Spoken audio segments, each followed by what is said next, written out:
पहिला विषय रविवार 14 जानेवारीची रात्र. ठिकाण मुंबई विमानतळाची धावपट्टी म्हणजे विमान टेक ऑफ करतात उतरतात तो रनवे. या रनवेवर इंडिगोचं एक विमान उभं आहे आणि त्याच्या आजूबाजूला जमिनीवर प्रवासी बसलेत.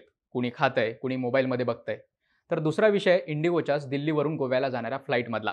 रविवारी संध्याकाळीच या फ्लाईटचा पायलट अनाउन्समेंट करायला प्रवाशांपुढे येतो आणि एक प्रवासी गर्दीतून पुढे येत त्याला चापट मारतो. तिसरा विषय बँगलोरच्या केम्पेगौडा इंटरनॅशनल एअरपोर्टचा. हा सुद्धा रविवारचाच. गर्दीच्या वेळी बँगलोरच्या रस्त्यावर जेवढं ट्रॅफिक नसतंय तितकी गर्दी इथल्या एअरपोर्टवर आहे. कुठं फ्लाईट 8 तास डिले होतीये, कुठं 12, तर कुठं थेट कॅन्सलच. बरं, हा विषय एकट्या रविवारचा नाहीये, तर मागचे काही दिवस भारतात ठिकठिकाणी हीच परिस्थिती आहे. पण हे सगळं होतंय कशामुळं? विमानांचा नेमका काय विषय झालाय? पाहूयात या व्हिडिओतून. नमस्कार, मी निखिल आणि तुम्ही पाहताय बोल व्हिडिओ. आधी बघूयात लोकांना रनवेवर जेवायला का लागलं आणि त्याचे परिणाम नक्की काय झाले. तर रविवारी सकाळी 10:06 गोव्यावरून दिल्लीला इंडिगोची फ्लाईट निघणार होती. पण या फ्लाईटला 12 तास उशीर झाला. रात्रीच्या 10 वाजता गोव्यावरून फ्लाईट निघाली, पण दाट धुकं असल्यानं पुढच्या तासाभरात हे विमान मुंबई विमानतळावर उतरवण्यात आलं. त्यानंतर प्रवासी विमानातून उतरून बाहेर आले आणि रनवेवर बसले. कित्येकांनी तिथेच खायला देखील सुरुवात केली आणि त्याचवेळी या प्रवाशांच्या आजूबाजूनं विमानं उडत होती, ज्यामुळे साहजिकच या प्रवाशांच्या सुरक्षेचा प्रश्न निर्माण झाला. या सगळ्याचा व्हिडिओ सोशल मीडियावर व्हायरल झाला. त्यानंतर इंडिगो एअरलाइन्सनं स्पष्टीकरण देत प्रवाशांनी टर्मिनल बिल्डिंगमध्ये जायला नकार दिला आणि विमानाला शिडी लावल्यावर रनवेवरच बसले. इंडिगोने या प्रकरणात माफी मागितली असली तरी ब्युरो ऑफ सिव्हिल एव्हिएशन सिक्युरिटीनं इंडिगो एअरलाइन्सला आणि मुंबई एअरपोर्ट अथॉरिटीला कारणे दाखवा नोटीस पाठवलेली आहे. पण या विमानाच्या राड्यात सगळ्यात जास्त गाजलेला किस्सा कुठला होता? तर इंडिगोच्या फ्लाईटमध्ये पायलटला झालेली मारहाण. इथेही दिल्ली आणि गोवा कॉमनच आहे. तर रविवारी सकाळी 7:40 दिल्लीवरून गोव्यासाठी फ्लाईट निघाली होती. मात्र दिल्लीतल्या धुक्यांमुळे ही फ्लाईट निघायला 13 तास उशीर झाला. याच दरम्यान एक किस्सा घडला. फ्लाईट निघायला उशीर होतीये हे सांगण्यासाठी को पायलट पुढे आला आणि प्रवाशांपैकी एक असणाऱ्या साहिल कटारियानं को पायलटला जाऊन मारलं. या सगळ्याचा व्हिडिओ फ्लाईटमध्ये असलेल्या एका रशियन मॉडेलनं रेकॉर्ड केला. व्हिडिओ व्हायरल होईपर्यंत कटारियाला ताब्यात घेण्यात आलं होतं. नंतर त्यानं को पायलटची हात जोडून माफी देखील मागितली. कटारिया आपल्या पत्नीसोबत गोव्याला हनीमूनला चालला होता, पण विमान निघायला उशीर होत असल्यानं त्याला राग अनावर झाला आणि त्यानं को पायलटला मारहाण केली. हे कारण त्यांनी पोलिसाला देखील सांगितलेलं आहे.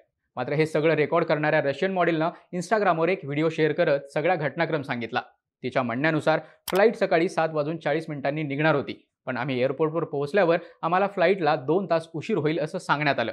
पण प्रत्यक्षात पुढचे 10 तास आम्हाला फ्लाईटमध्ये जाऊच दिलं नाही. त्यानंतर फ्लाईटमध्ये बसल्यावर आणखी 2 तास उशीर होईल असं सांगायला को पायलट पुढे आला आणि प्रवाशांनी त्याला प्रश्न विचारायला सुरुवात केली. तेव्हा पायलटनं तुमच्यामुळेच उशीर झालाय आणि तुमचीच चुकी आहे असं विधान केलं आणि चिडलेल्या प्रवाशानं त्याच्यावर हात उचलला. को पायलटला मारहाण करणाऱ्या साहिल कटारियावर कठोर कारवाई होईल असा इशारा देण्यात आलेला आहे. पण यातही इंडिगो व्यवस्थापनावरच टीका केली जाते. आता येऊया जरा कॉमन विषयावर. तुमच्या ओळखीतलं कोणी मागच्या काही दिवसात एअरपोर्टवर गेलं असेल तर त्याला गर्दीचा अनुभव फिक्स आला असणार. टर्मिनल लाऊंज पूर्ण पॅक झालेले आहेत. बोर्डिंग काउंटरच्या इथं लोकांचा घोळका उभा आहे. बऱ्याच ठिकाणी चिडलेले प्रवासी आणि फ्लाईट कंपन्यांमधील बाचाबाची देखील बघायला मिळते. या सगळ्यांचं एक कॉमन कारण आहे, ते म्हणजे फ्लाईट्सला होणारा उशीर. कुठं हा उशीर 2 तासाचा आहे तर कुठं 12 तासांचा. यावर तोडगा काढण्यासाठी हवाई वाहतूक मंत्री ज्योतिरादित्य शिंदे यांनी विमानाला 3 तासापेक्षा जास्त उशीर झाला तर फ्लाईट रद्द करण्यात यावी, त्याच्या परताव्याबद्दलचे निकष तिकिटावरच लिहिलेले असावेत असे आदेश दिलेले आहेत.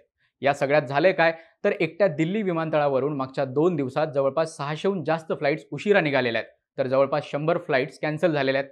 उत्तर भारतातल्या इतर विमानतळांवर देखील थोड्याफार प्रमाणात अशीच परिस्थिती आहे. याचा परिणाम देशभरातल्या फ्लाईट्सच्या वेळापत्रकावर देखील झालेला आहे. पण हा उशीर नेमका होतोय कशामुळं? तर याचं मुख्य कारण आहे धुकं.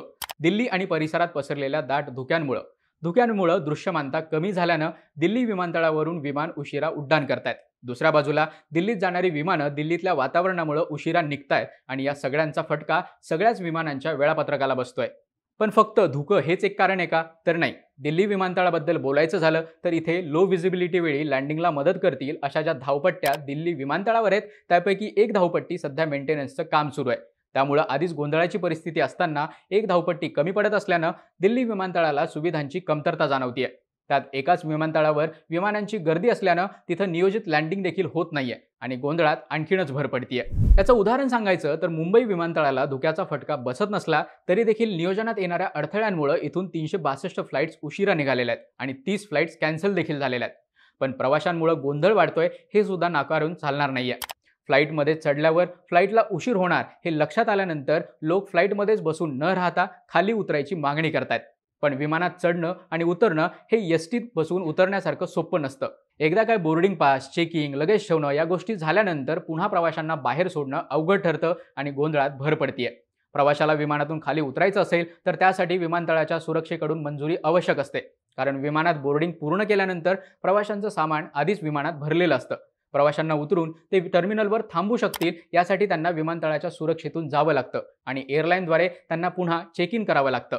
आता हे झालं प्रवाशांचं. याशिवाय विमानाचे क्रू मेंबर्स, पायलट, को पायलट हे देखील माणसंच आहेत. विमानाच्या उड्डाणाला उशीर झाला किंवा फ्लाईट्स रद्द झाली तर त्यांना देखील विमानासोबतच थांबावं लागतं. फ्लाईट ड्युटी टाईम लिमिटेशननुसार विमानतळावर गर्दी जास्त असेल तर त्यांना देखील जास्त काळ काम करावं लागतं. पण फ्लाईट ड्युटी टाईम लिमिटेशननुसार घालून दिलेली वेळेची मर्यादा ओलांडल्यानंतर क्रू मेंबर्सना विमान हाताळण्याची आणि पायलटला विमान उडवण्याची देखील परवानगी नसते. कारण या गाईडलाईन्सनुसार विमान उडवण्यासाठी ठराविक काळ विश्रांती घेणं आवश्यक असतं. आता धुक्यांमुळे विमान उड्डाणाला उशीर होतोय, ज्याचा परिणाम क्रू मेंबर्स यांच्यावर देखील होतोय. ते सध्या प्रचंड तणावाखाली आहेत आणि प्रवाशांच्या अशा वर्तणुकीमुळे यात अजूनच भर पडतीये. त्यामुळे ही परिस्थिती हाताळताना प्रवाशी आणि विमान कंपन्या दोघांनी देखील सहकार्याची आणि समन्वयाची भूमिका घेणं गरजेचं आहे.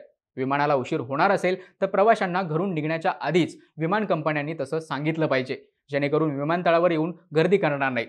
उशीर झालाच तर प्रवाशांना खाण्यापिण्याची देखील काळजी विमान कंपन्यांनी घेतली पाहिजे. सरकारनं देखील धुक्यांची परिस्थिती ओळखून लो व्हिजिबिलिटीच्या काळात देखील विमान उड्डाण करू शकतील असे रनवे तयार करण्यावर भर दिला पाहिजे, ज्यामुळं अशा घटना टाळता येऊ शकतात. बाकी तुमच्या या प्रकरणाबाबतच्या प्रतिक्रिया आम्हाला नक्की कळवा आणि अशाच प्रकारचे माहितीपूर्ण व्हिडिओज पाहण्यासाठी बोलबिडूच्या YouTube चॅनलला सबस्क्राईब करायला विसरू नका.